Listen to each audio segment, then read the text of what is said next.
We are still in our 17th week and we are still in Nebraska, and today I will be spotlighting the disappearance of Jillian Cutshall. Jillian 9, whose family called Jill, was last seen in the early morning hours of August 1987 when she decided to walk to her babysitter's residence that was about 5 blocks away. Jillian never made it to the babysitter's house, and it wouldn't be until 3 p.m. later that day that anybody really knew she was missing. Despite someone serving time currently in connection with her kidnapping, no one has been charged in what investigators believe was Jill's homicide. Jill's mother Joyce said that Jill always wanted a pet and really loved horses. Her teachers say that she was a good student and enjoyed writing stories. Jill and her brother were visiting her father Roger and her stepmother Sheila in Norfolk in the summer of 1987. In August, her brother had returned home to her mother's house in Kansas, but Jillian stayed behind because she wanted to hang out a little bit longer with relatives and friends. On August 13th, Jill's father and stepmother were heading to work, and Jill didn't want to stay home alone, so they arranged for her to walk to the babysitter and hang out with her that morning until her parents returned home. In the early morning hours, Jill walked the 5 blocks to her babysitter Michelle's house on South 8th Street. The babysitter did have a key waiting for Jill in the mailbox, and she also told her that she would be in the back of the house with the other children she was babysitting. Witnesses do remember seeing Jill sitting on the front of the babysitter's house tying her shoes around 6:30 a.m. However, Michelle didn't know that Jill had been there and figured that when she didn't arrive, she changed her mind and decided to stay home at the apartment. It wouldn't be until about 3 p.m. that afternoon that anybody knew she was missing, and there's 2 versions of how she was reported missing. The Charlie Project would state that Jill's stepmother went to pick her up from the babysitter's house and found out that she wasn't there and she never arrived, and that's when Jill would be reported missing. The Norfolk Daily News, in an article written in 2022, stated that when her father Roger got home that afternoon and Jill wasn't home, that's when he would reach out to the babysitter, discover she hadn't arrived, and reported her missing. But what we do know is that Jill is reported missing around 3 p.m. An extensive search was launched, but it only led to more questions. Investigators didn't know if Jill had decided to go play with a friend. Did she run away? Was she abducted?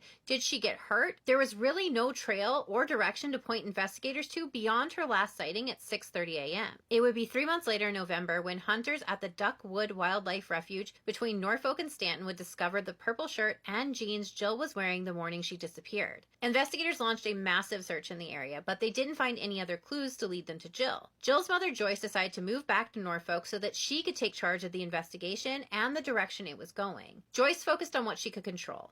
She started putting up posters with Jill's face around town. She appeared on local television shows and radio shows, pleading for the public's help in search for her daughter, and she also worked with psychics in hopes of finding Jill. Joyce also decided to hire her own private investigator to help with the case. Joyce began taking classes at a local community college a year after Jill's disappearance, and a fellow student would approach her and ask her if she could interview her for an article she was writing about Jill's case. A few minutes into the interview, the student would tell Joyce that she actually suspected her half-brother, David Phelps, was responsible or at the very least involved in Jill's disappearance. David lived in the same apartment building that Jill's father and stepmother lived in, and it was later confirmed that he did meet Jill before her disappearance.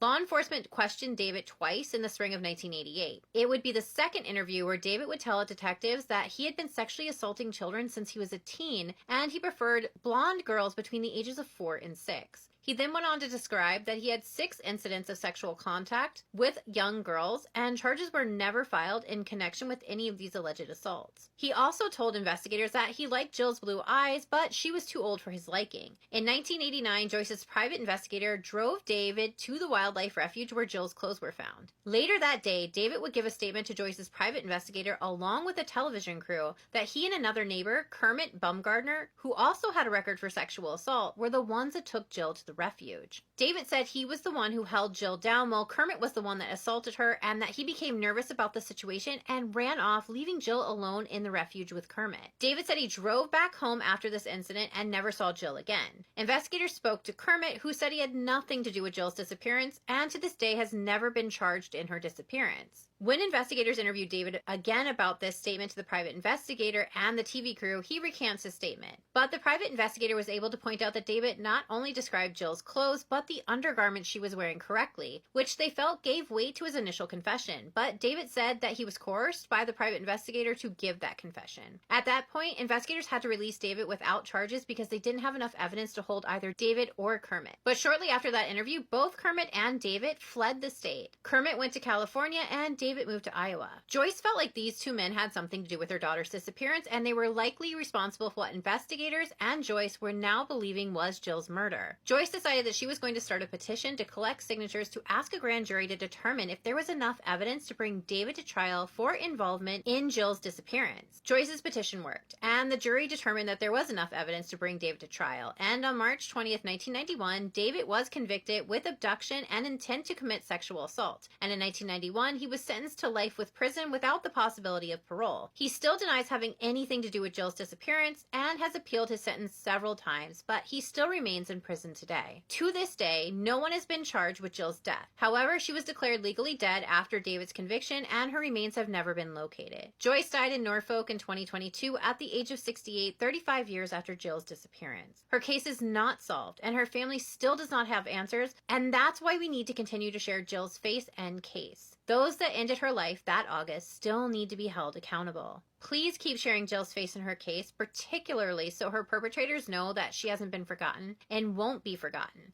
and that justice needs to be served in her case and her remains need to be brought home. Thank you so much for taking the time to get to know Jill today. And don't forget, when you see those missing and murder posts on social media, please hit like and share, because every time we share a face, we do get closer to solving a case. And I will see you all back here tomorrow for another day in Nebraska.